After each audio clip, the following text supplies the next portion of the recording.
하늘에 계신 하나님 아버지, 우리에게 안식일을 허락하시고 이 안식일에 참여할 수 있는 특권을 허락하심에 참으로 감사합니다. 각자 있는 처소에서 하나님을 바라보며 하나님의 귀한 음성을 사모하게 도와주시고, 이 부족한 소절을 통하여 하나님 친히 말씀하셔서 이 예배에 참여하는 모든 성도들에게 하나님의 귀한 은혜 나눌 수 있도록 허락하여 주시옵소서.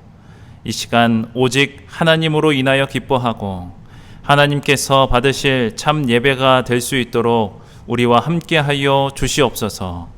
사랑의 예수님의 이름으로 간절히 기도드립니다. 아멘.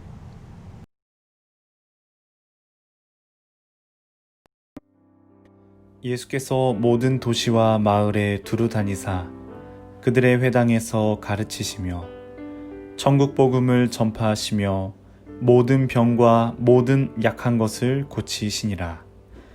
예수께서 거기서 떠나사 갈릴리 호숫가에 이르러 산에 올라가 거기 앉으시니 큰 무리가 다리 저는 사람과 장애인과 맹인과 말 못하는 사람과 기타 여럿을 데리고 와서 예수의 발 앞에 앉힘에 고쳐주시니 말 못하는 사람이 말하고 장애인이 온전하게 되고 다리 저는 사람이 걸으며 맹인이 보는 것을 무리가 보고 놀랍게 여겨 이스라엘의 하나님께 영광을 돌리니라.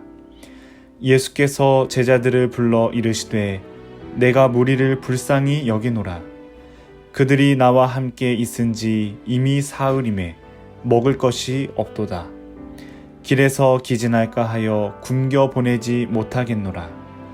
제자들이 이르되 광야에 있어 우리가 어디서 이런 무리가 배부를 만큼 떡을 얻으리이까. 예수께서 이르시되 너희에게 떡이 몇 개나 있느냐. 이르되 7개와 작은 생선 2마리가 있나이다 하거늘.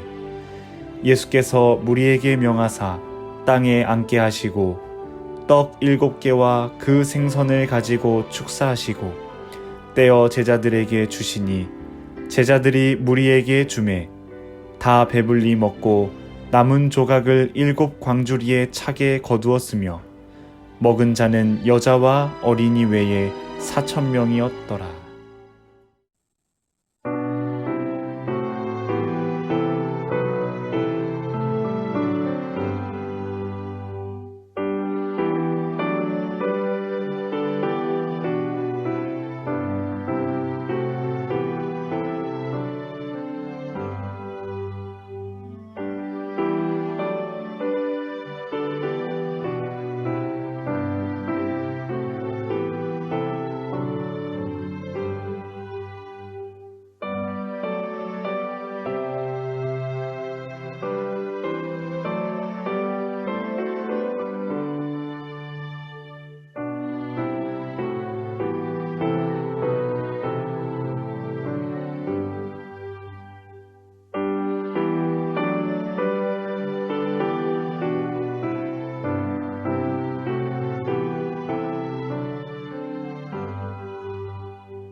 사랑의 아버지 하나님, 오늘은 귀하고 복된 안식일, 주님 전에 가지 못하고 이렇게 영상을 통하여 주님께 예배할 수 있도록 인도하시니 또한 저희들 마음속에 더욱 주님을 사랑할 수 있는 귀한 안식일 되게 하여 주시옵소서. 각 처소마다 우리의 온 성도들이 있는 자리에서 주님의 성호를 부르며 또 경건한 마음으로 주님께 예배를 드리고자 하오니 아버지여, 저희들의 몸과 마음을 받아주시옵시고 오직 하나님께만 영광 돌리는 귀한 안식일 되게 하여 주시옵소서. 온 세상은 전염병으로 인하여 많은 사람들이 공포와 또한 어려움과 환난을 겪고 있습니다. 주님께서 함께하여 주셔서 저희 성도들을 사랑해 주심으로 인하여 모든 성도들이 또 안전하고 또 주님의 은혜 안에서 성령의 큰 은혜를 경험하며 아무 어려움 없이 이 환난을 잘 극복해 갈 수 있는 우리 모든 성도들이 다 될 수 있도록 주님께서 역사하여 주시옵소서. 오늘 귀하고 복된 안식일 주님 앞에 더욱 가까이 나갈 수 있는 믿음과 또한 보이지 않는 하나님의 놀라우신 은혜와 사랑을 늘 언제나 마음속에 경험할 수 있는 저희 모든 성도들이 다 될 수 있도록 도와주시옵소서.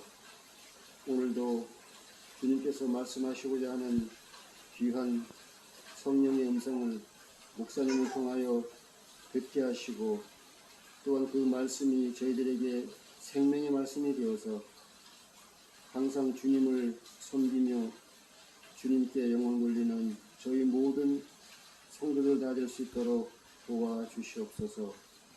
오늘 해가 맞기까지 주님께서 저희들과 함께하여 주시옵시고 저희 모두가 우리 주님께 더욱 영광 돌리는 귀하고 복된 안식일 되게 하여 주시옵소서.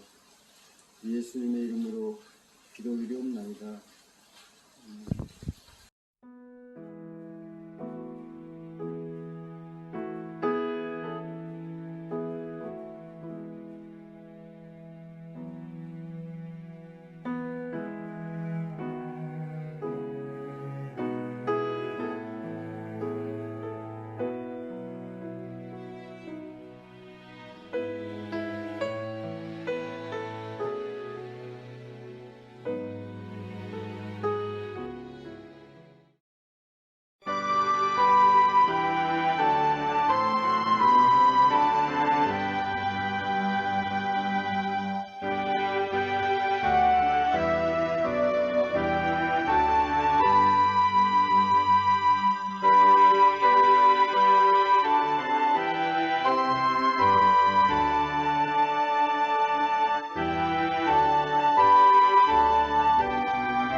성도 여러분, 안녕하십니까? 행복한 안식일을 맞이하게 하신 하나님께 감사를 드립니다. 그리고 이 예배에 참여하게 되시는 모든 성도님들을 진심으로 환영합니다. 코로나19의 확산에 따라 정부는 사회적 거리두기 단계를 2단계로 격상하게 되었습니다. 그래서 우리는 그 권고에 따라 지금 함께 대면하여 예배 드릴 수 없고 성전에 올라와 하나님을 찬미하고 말씀을 듣고 기도하는 일이 잠시 멈춰졌습니다. 그럼에도 불구하고 이렇게 비대면으로 또 온라인으로 영상 예배를 함께 하게 하신 하나님의 귀한 은혜에 다시 한번 감사드립니다. 현재 우리의 삶뿐만이 아니라 전 세계를 위협하고 있는 이 코로나19가 어서 속히 종식이 되어져서 모든 사람들이 일상을 되찾고 또한 우리는 하나님을 찬미하는 일에 그리고 말씀을 함께 나누는 일에 속히 회복되어지기를 간절히 소망합니다. 모든 성도님들 이때에 더욱더 하나님의 말씀을 사모하고 하나님께 더욱더 기도하게 되는 그런 시간들이 그리하여 우리의 신앙들이 점점 회복되어질 수 있는 귀한 기회로 삼게 되기를 간절히 소망합니다. 비록 우리는 영상으로 예배를 드리게 되었지만 하나님의 특별한 섭리와 특별한 은혜가 각자 있는 처소에 임하게 되기를 간절히 소망합니다. 무엇보다도 지금 함께 우리 곁에서 우리와 함께 이 말씀을 나누고 계시는 하나님이 함께 계심을 기억하시고 이 예배에 참여하게 되기를 소망합니다. 오늘은 감춰진 예수라는 주제로 말씀을 함께 살펴보도록 하겠습니다. 2007년이었습니다. 미국의 하버드 대학에서 미화 일을 하시는 80여 분을 대상으로 한 가지의 실험을 하게 되었습니다. 그것은 운동량에 관한 실험이었는데 이 80여 명의 일하시는 분들은 이미 하루 운동 권장량을 넘어섰는데 정작 본인들은 자신의 운동량이 초과한지도 모르고 대부분 일을 하고 있는 분들이었습니다. 그래서 80명을 대상으로 반을 나누어서 한 실험굴에게는 이 일이 얼마나 운동이 되는지 아주 구체적으로 설명을 해주게 되었습니다. 그리고 이 일이 나에게 운동이 되어서 내 몸에 어떠한 반응과 변화가 있게 되는지에 대해서 아주 자세히 설명을 해 주었습니다. 그의 반면에 다른 절반의 사람들에게는 아무런 설명 없이 기존에 그들이 일하는 대로 그대로 두고 실험을 진행하게 되었습니다.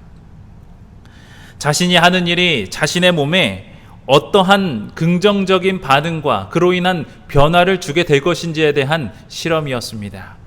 우리 성도님들은 어떠한 결과가 나타났을 것 같습니까?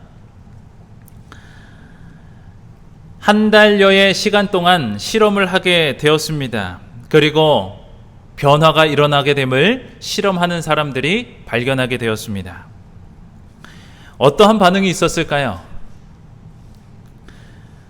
이 일하는 것이 자신의 몸에 어떠한 변화가 있게 될 것인지 그것에 대해서 자세히 설명을 들었던 사람들에게는 많은 변화가 일어나게 되었습니다. 체중이 그리고 허리 둘레가 감소하게 되었고 체지방률이 현저하게 줄어들고 혈압이 10%나 감소를 했습니다. 다른 그룹에는 어떠한 변화가 있었을까요? 아무런 설명 없이 그저 한 달 동안 일만 한 분들에게는 어떠한 변화가 있었을까요? 그 그룹에는 아무런 변화가 없었다고 합니다. 변화의 차이는 자신이 하는 일이 어떠한 효과가 있는지 기대하고 그것을 알고 하면 우리의 몸에, 우리의 삶에 변화가 있게 되는 것을 우리는 이 실험을 통해서 알 수 있게 되는 것입니다. 자신이 하는 일의 가치와 그 운동의 효과를 알게 되자 어떻게 되었습니까?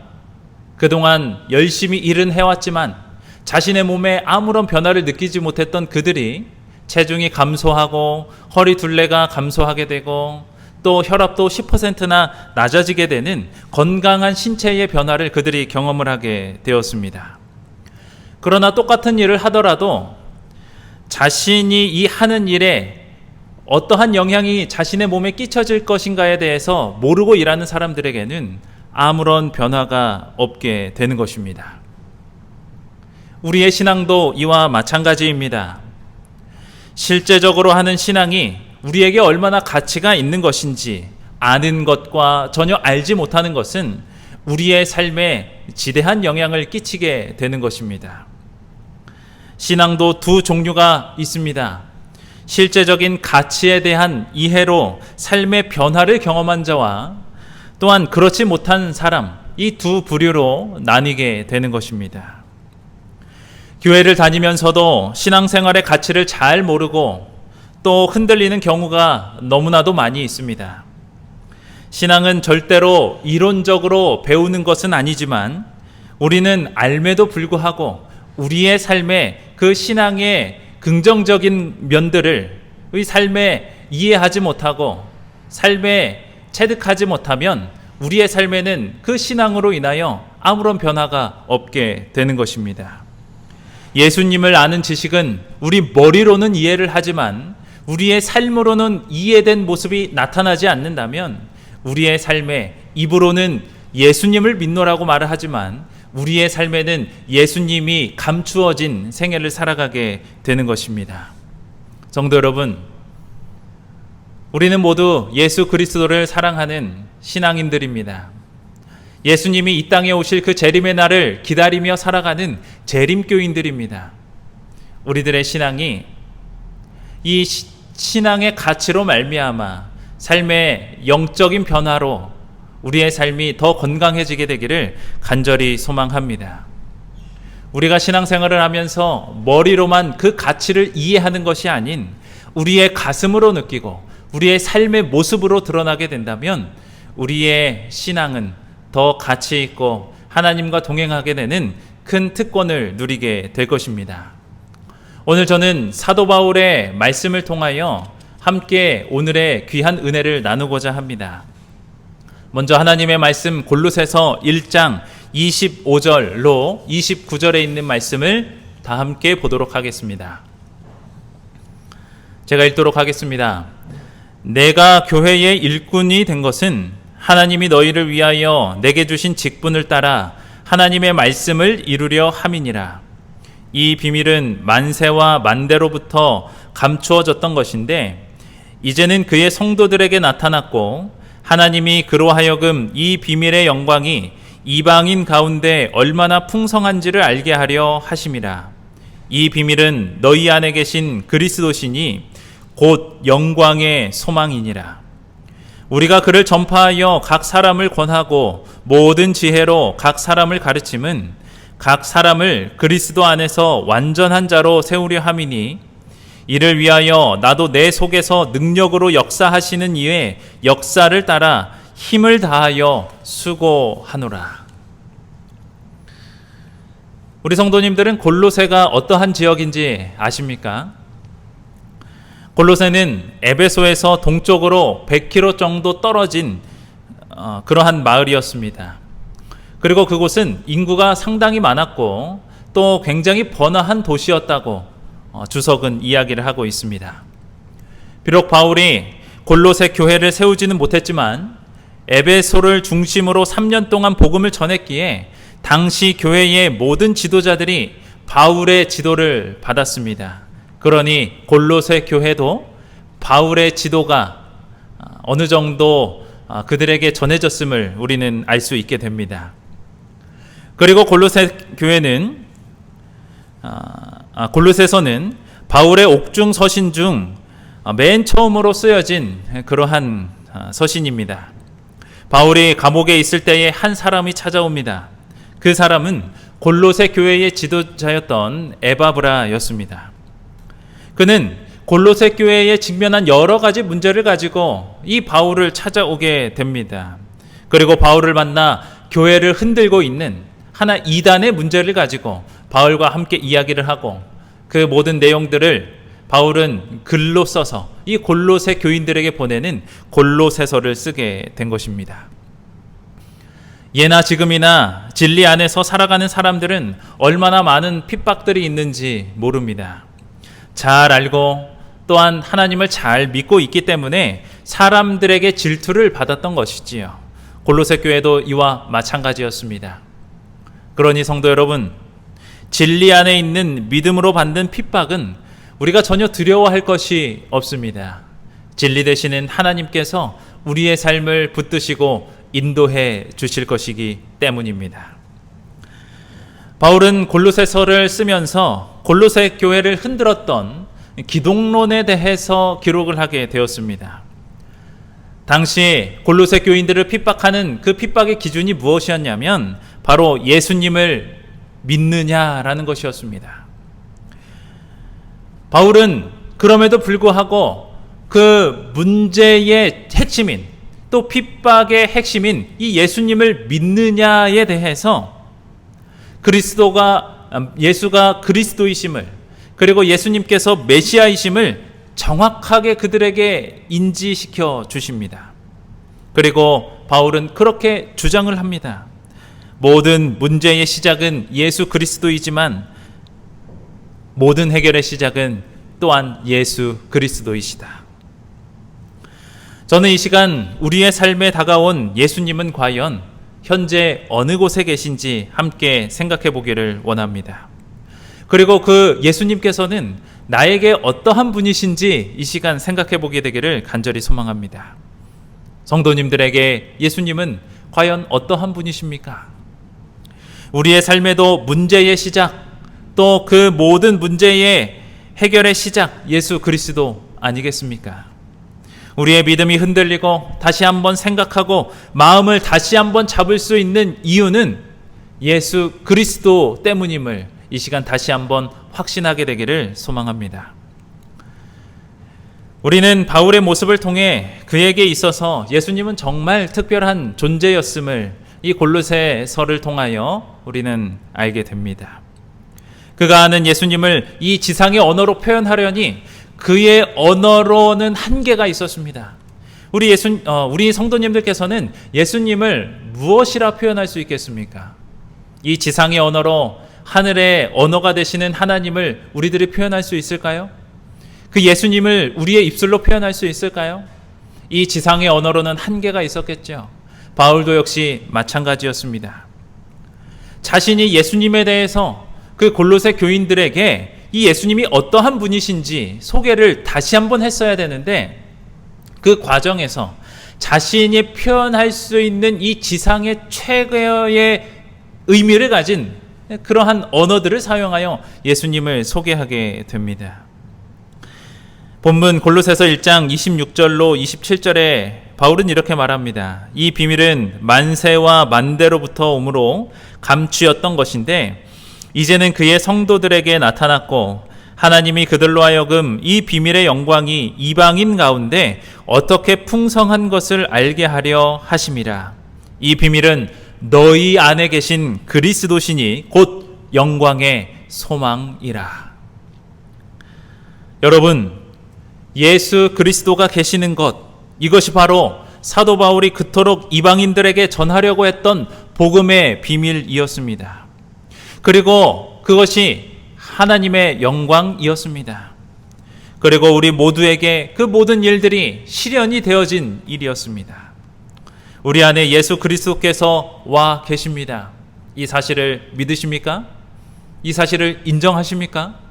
지금도 예수님과 함께 동행하시지요? 그 예수님을 우리는 굳게 붙들며 살아가고 있습니다. 그런데 만일 우리들이 우리의 삶에서 이러한 사실을 믿지 않게 된다면 아무리 좋은 우리에게 허락하신 이 복음이라 할지라도 우리의 삶에 진정한 복음이 되지 않게 되는 것이죠. 예수님은 사랑 그 자체이신데 우리의 삶에 그 사랑이 있지 않게 되는 것입니다. 예수님이 내 마음에 와 계시고 예수님을 알아도 믿지 않기 때문에 실제 우리의 가정생활과 직장생활에서 또 그리고 우리가 부딪히는 사회 문제들 속에서 우리는 어떠한 모습을 갖고 있습니까? 우리는 전혀 그러한 문제들을 풀어낼 능력이 없습니다. 우리는 예수 그리스도가 필요한 것이지요. 그 예수 그리스도를 바르게 이해할 필요가 있는 것입니다. 우리가 분명히 이 엄청난 복음을 알고 있음에도 불구하고 우리의 삶에 큰 기쁨과 사랑이 나오지 않는다는 것은 이 복음을 제대로 이해하고 있지 않기 때문입니다.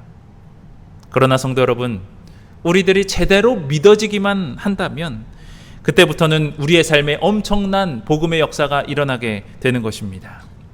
성도 여러분, 하나님은 우리를 사랑하십니다. 독생자를 우리에게 주시기까지 사랑하십니다. 그리고 자신의 목숨을 내어 주시기까지 사랑하십니다. 그러나 우리에게 이 마음이, 이러한 사실이 우리의 마음에 믿어지게 된다면 우리는 우리의 삶에 두려울 것이 전혀 없게 되는 것입니다. 하나님이 나를 사랑하시고 독생자보다 나를 더 사랑하시는데 무엇이 우리의 삶에 염려가 되겠습니까? 항상 기쁘고 모든 것이 감사한 생애가 되게 되는 것이죠. 죄로 인해서 우리가 죽어야 하지만 우리는 그분의 십자가를 기억하게 된다면 우리의 삶에 용서 못할 것이 하나도 없습니다. 예수님이 우리의 마음에 계시면 우리의 마음에는 은밀한 죄를 짓기도 어렵게 됩니다. 예수님이 우리 안에 계시기에 아무런 틈도 없게 되는 것이죠. 저와 우리 모든 성도님들이 이러한 삶으로 살아가게 되기를 간절히 소망합니다. 여러분, 이 세상이 전부입니까? 우리는 이 세상이 전부인 것처럼 여기며 살아가고 있습니다. 그러나 이제는 곧 이 세상이 없어지게 되고 하나님의 나라가 임하게 될 것에 대해서 우리는 알고 있습니다. 예수님께서 우리의 삶을 구원해 주시기 위하여 재림하시겠다는 약속을 우리는 굳게 믿고 살아가고 있습니다. 이게 예수님을 믿는 사람에게는 전혀 두렵지 않고 걱정이 되지 않는 일입니다. 우리는 알기는 알지만 실제로 믿지 않으니까 우리의 삶에 이러한 삶의 모습이 나타나지 않게 됩니다. 이것이 바로 하나님께서 바울을 통하여 우리들에게 주시는 메시지입니다. 또한 바울은 골로새서 2장 2절로 3절에서 이렇게 말을 합니다. 이는 그들로 마음의 위안을 받고 사랑 안에서 연합하여 확실한 이해의 모든 풍성함과 하나님의 비밀인 그리스도를 깨닫게 하려 함이니 그 안에는 지혜와 지식의 모든 보화가 감추어져 있느니라. 바울은 예수님에 대하여 사람들에게 말을 하고 싶은데 그 예수님을 이 지상의 언어로 담아낼 그릇이 없었던 것입니다.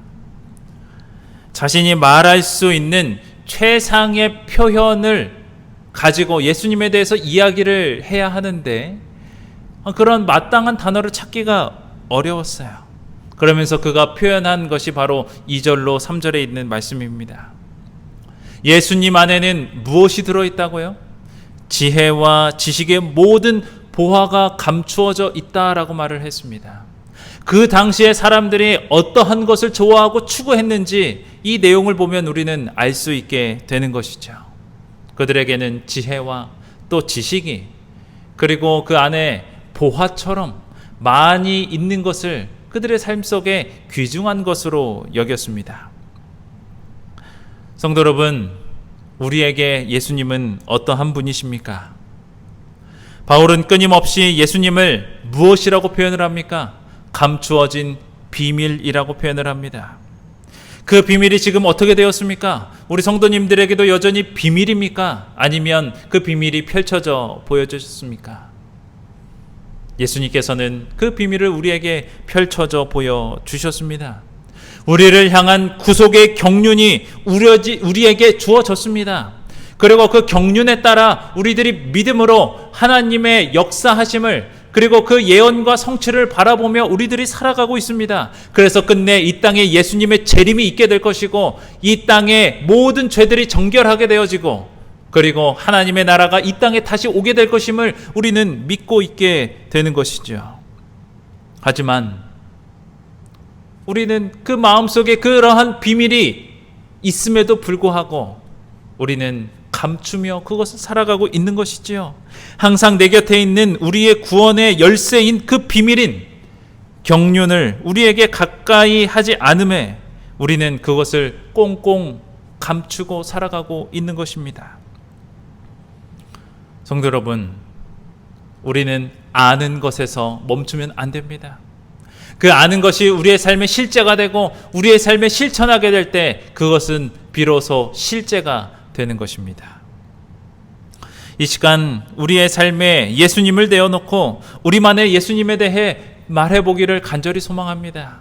지금껏 우리 성도님들께서 신앙생활을 해오시면서 예수님은 나에게 어떠한 분이셨는지, 어떠한 분으로 다가오셨는지, 그리고 내 입술에서 고백하게 되는 예수님은 어떠한 모습인지, 아직도 나만의 예수님이 없다면 이 시간 오늘을 통하여 예수님이 우리의 삶에 무엇이 되시는지 다시 한번 생각해 보게 되기를 간절히 소망합니다. 그리고 그 예수님을 믿고 섬기며 살아가겠노라고 이 시간에 고백하고 다짐하게 되는 귀한 시간이 되기를 간절히 바랍니다.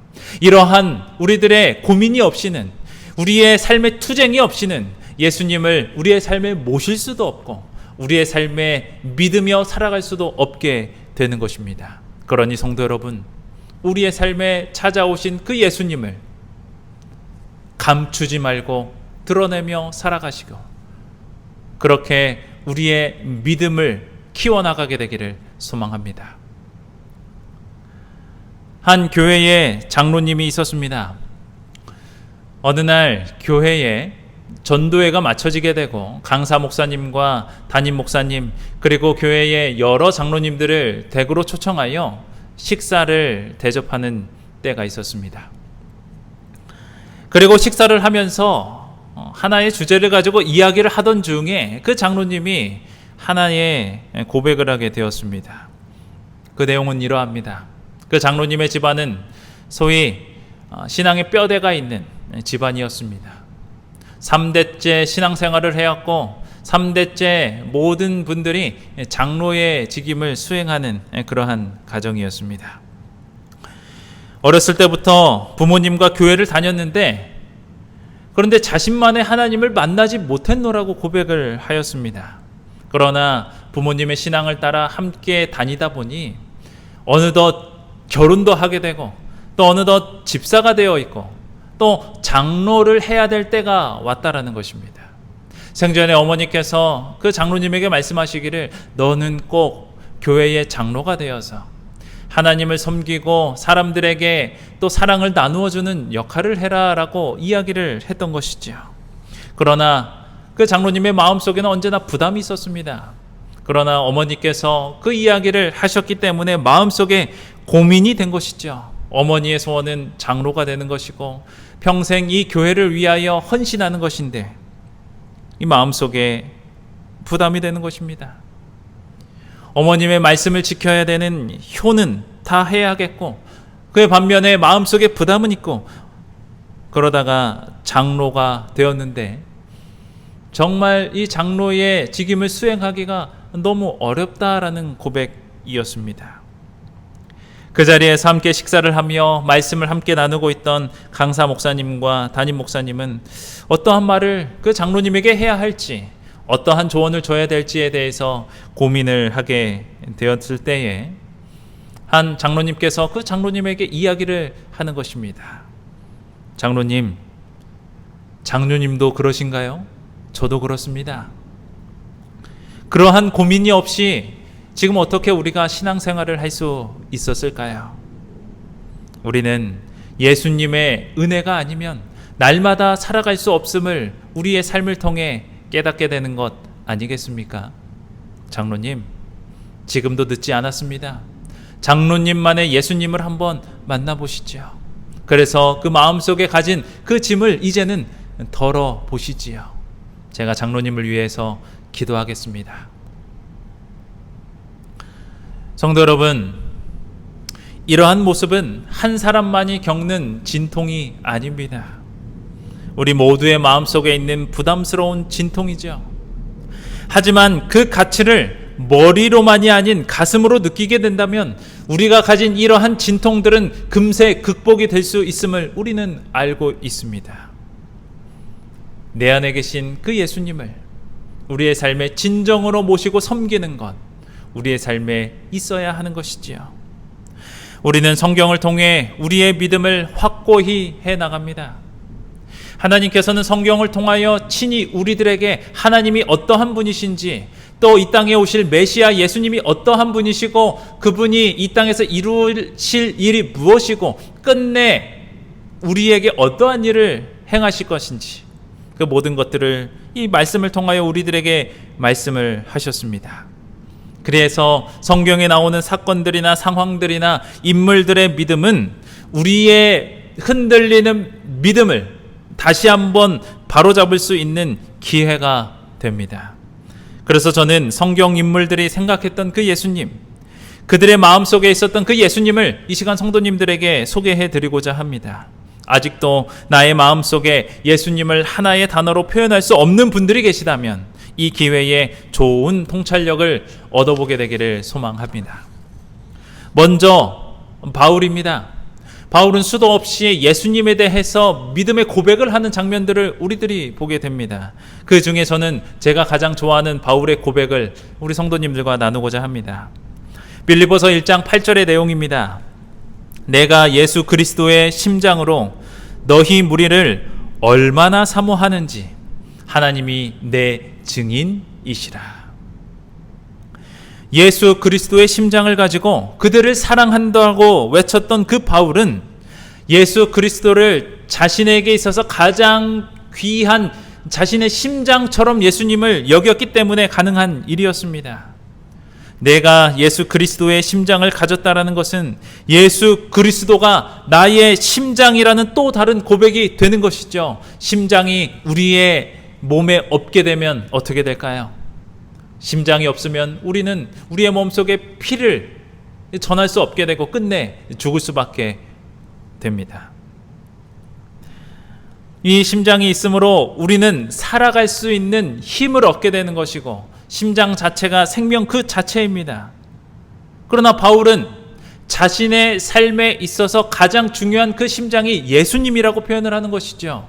자기가 하나님의 복음을 전하고 예수님의 사랑을 전하는 가장 큰 이유는 예수님께서 내 안에서 뛰고 계시기 때문에, 내 삶 그 자체이시기 때문에 내가 돌아다니며 하나님의 말씀을 전하고 교회를 세우는 일에 최선을 다하고 있음을 그는 고백을 하게 되는 것입니다. 바울의 삶에 두려운 것이 있었을까요? 그의 마음속에 두려운 것이 전혀 없었습니다. 다른 사람들의 생각의 차원을 더 뛰어넘어 더 높은 지혜로 예수님을 그는 만나고 있노라고 고백을 합니다. 성도 여러분, 바울이 고백한 그 고백이 오늘 이 시간 우리의 고백이 되기를 소망합니다. 예수 그리스도가 우리의 심장이 되기를 소망합니다. 두 번째 인물은 바로 베드로입니다. 베드로의 위대한 믿음의 고백, 우리가 너무나도 잘 알고 있는 그러한 고백입니다. 마태복음 16장 15절로 16절의 말씀입니다. 이르시되 너희는 나를 누구라 하느냐? 시몬 베드로가 대답하여 이르되 주는 그리스도이시요 살아계신 하나님의 아들이시니이다. 빌립보 가이사랴에 이르러 제자들에게 예수님께서 질문을 하십니다. 사람들이 인자를 누구라 하느냐? 제자들이 웅성대며 이야기를 하죠. 예수님, 더러는 예수님을 침례 요한이라 표현하기도 하고 엘리야라고 표현도 합니다. 그리고 어떤 사람들은 예레미야라고도 표현을 하죠. 그저 예수님을 하나의 선지자 중에 하나라고 여기는 것 같습니다. 이제는 일반적인 사람들이 아닌 제자들에게 예수님께서 질문을 하십니다. 그렇다면 너희는 나를 누구라 하느냐? 그때 베드로가 이야기를 합니다. 무엇이라 고백을 하죠? 주는 그리스도시요 살아계신 하나님의 아들이시니이다. 다른 제자들의 답변은 어땠나요? 성경을 보면 다른 제자들의 답변에 대한 언급이 기록되어져 있지 않습니다. 아마 그들도 역시 일반적인 사람들처럼 예수 그리스도를 그저 하나의 선지자 정도로 여겼을지도 모르겠습니다. 그러나 베드로는 고백을 합니다. 그리스도이시고 살아계신 하나님의 아들이십니다. 비록 그가 잘못된 선택으로 인해서 예수님을 3번 부인하기는 했습니다. 그러나 예수님의 긍휼하신 눈빛에 그의 마음이 다시 한번 회개의 마음을 갖게 되고 그는 다시 예수님을 전하는 훌륭한 일을 하게 되었습니다. 그리고 그의 삶 속에 오직 예수님만이 구원자이시고 또 메시아라는 사실을 그만 알고 있었던 것이 아니라 만나는 많은 사람들에게 전하는 아주 훌륭한 사역을 감당하게 되었습니다. 성도 여러분, 예수 그리스도가 우리 모든 성도님들의 구원자 메시아가 되기를 소망합니다. 세 번째 사람은 바로 이사야입니다. 우리는 이사야 7장 14절의 말씀을 통하여 이사야의 믿음을 보게 됩니다. 그러므로 주께서 친히 징조로 너희에게 주실 것이라. 보라, 처녀가 잉태하여 아들을 낳을 것이니 그 이름을 임마누엘이라 하리라. 이사야는 이 땅에 오실 메시아에 대해서 고백을 합니다. 그 이름이 무엇이라고요? 임마누엘. 그 의미가 무엇입니까? 하나님께서 우리와 함께 계시다. 아직도 멀리 있는, 자신에게 보이지 않는 그 세월도 그는 믿음의 눈으로 예수님께서 이 땅에 오실 모습에 대해서 그 하나님의 기별을 전하는 모습을 우리는 보게 됩니다. 이 말씀을 전하고 있던 이사야의 마음이 어땠을까요? 예수 그리스도 그 메시아가 이 땅에 오실 것임에 대해서 사람들에게 고백하게 될 때 그의 마음속에는 어떠한 마음이 있었을까요? 전쟁과 약탈에 정신이 없었던, 죄악이 편만했던 그 당시 상황 속에서 임마누엘, 그 예수님은 그 이사야의 희망이었습니다. 죄악과 전쟁과 그리하여 그들의 삶이 어려워지고 있는 그때에, 그리고 죄로 인하여 마음속에 큰 부담과 짐으로 살아가고 있는 그 이사야와 이스라엘의 삶 속에 가장 필요했던 희망은 바로 메시아 예수 그리스도였던 것입니다. 성도 여러분, 예수 그리스도가 우리 성도님들의 임마누엘 하나님이 되시기를 소망합니다. 네 번째 사람은 바로 다윗입니다. 시편 62편 6절의 말씀입니다. 오직 그만이 나의 반석이시요 나의 구원이시요 나의 요새이시니 내가 흔들리지 아니하리로다. 다윗은 자신의 삶을 단단하게 하시고 생명을 주시고 그 생명을 지켜주시는 하나님에 대하여 믿음이 담긴 고백을 하게 됩니다. 성도 여러분, 나의 삶을 지켜주는 보호자가 있다는 사실이 우리의 삶에 얼마나 든든하고 힘이 됩니까? 그런데 그 구원자가, 그 나를 보호해주는 보호자가 내 삶의 구원을 허락해주고 우리의 삶을 하늘까지 이끌어주신다면 우리의 삶에 얼마나 큰 위안과 행복이 되겠습니까? 성도 여러분, 예수 그리스도께서는 우리의 삶의 보호자가 되십니다. 우리의 삶을 지켜주시고 또 하늘까지 인도해주는 그러한 우리의 삶의 안내자가 되어주십니다. 다윗이 고백했던 그 예수 그리스도가 우리에게도 보호자처럼 우리의 삶을 인도해주고 계심을 이 시간 기억하게 되기를 소망합니다. 사랑하는 성도 여러분, 위대한 비밀이 지금 우리의 삶 속에 있습니다. 그분은 바로 예수 그리스도, 우리를 살리시는 분이십니다. 그런데 지금 이 시간 우리의 예수 그리스도는 지금 어디에 계십니까? 하늘에서 우리를 중보하고 계십니까? 선교지에서 선교사를 도우며 그 많은 그 역사를 행하고 계십니까? 아니죠. 지금 그 예수님께서는 그들과도 함께 하시지만, 지금 하늘에서 중보도 하시지만 지금 우리 성도님들의 삶 속에 함께하고 계심을 이 시간 기억하게 되기를 간절히 바랍니다. 나의 예수님이 아닌 다른 사람의 예수님, 예수님은 결코 그러한 것을 원하지 않으십니다. 지금 이 시간 나의 예수님, 내가 모시는 예수님, 내가 사랑하는 예수님, 나와 함께하는 예수님, 나와 동행하시는 그 예수님, 우리의 입술로 고백하는 그 음성을 예수님은 듣기를 원하십니다. 언제나 우리 곁에 우리와 함께하고 계시는 그 예수님을 인하여 기뻐하게 되기를 간절히 바랍니다. 그리하여 우리의 삶 속에 감춰진 예수가 아닌 우리의 삶 속에 드러나는 예수님이 되어서 우리의 삶에 그 예수님을 드러내므로 많은 사람들이 예수님의 귀한 사랑을 깨닫게 되는 그러한 삶을 살아갈 수 있도록 우리가 힘써 그 일에 앞장서게 되길 바라며 오늘 말씀을 마치겠습니다.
하늘에 계신 하나님 아버지, 오늘 말씀을 통하여 예수 그리스도가 우리의 삶에 어디에 계신지 다시 한번 생각하게 하심에 감사합니다. 바울이, 다윗이, 그리고 베드로가 예수님에 대해서 어떻게 표현했는지 우리는 말씀을 통하여 다시 한번 보게 됩니다. 우리의 삶에 예수님께서 감추어진 것이 아니라 우리의 삶과 또 행동을 속에서 예수님이 드러날 수 있게 도와주시고 그 예수님이 나에게 어떠한 분이신지 우리 모든 성도님들이 그 예수님을 만나고 제대로 이해하며 살아갈 수 있도록 인도하여 주시옵소서. 귀한 안식일 우리 예수님과 함께 동행하기를 원하오니 우리와 함께하여 주시옵시고, 우리가 코로나로 인하여 함께 만날 수는 없지만, 자유로이 이곳저곳을 다닐 수는 없지만, 하나님과 오늘 함께 동행함으로 그 어느 때보다 더 행복한 그리고 풍성한 안식일 되게 도와 주시옵소서. 사랑의 예수님의 이름으로 간절히 기도드립니다. 아멘.